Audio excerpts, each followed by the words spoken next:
ایک مرتبہ حضرت ابراہیم بن ادھم رحمہ اللہ سے پوچھا گیا، ہمارے ساتھ کیا معاملہ ہے کہ ہم دعا مانگتے ہیں لیکن ہماری دعا قبول نہیں ہوتی؟ انہوں نے جواب دیا، تم اللہ کو جانتے ہو لیکن ان کی فرمان برداری یعنی اطاعت نہیں کرتے۔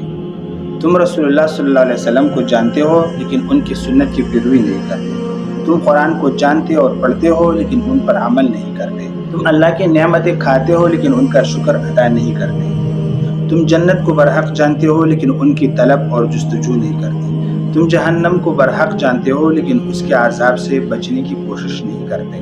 تم شیطان کو اپنا دشمن جانتے ہو لیکن ان کا مقابلہ کرنے کی بجائے اسی کے نقش قدم پر چلنے کی کوشش کرتے ہو۔ تم موت کو برحق جانتے ہو لیکن ان کی تیاری نہیں کرتے۔ تم اپنے ہاتھوں سے مردوں کو دفناتے ہو لیکن اس سے عبرت حاصل نہیں کرتے۔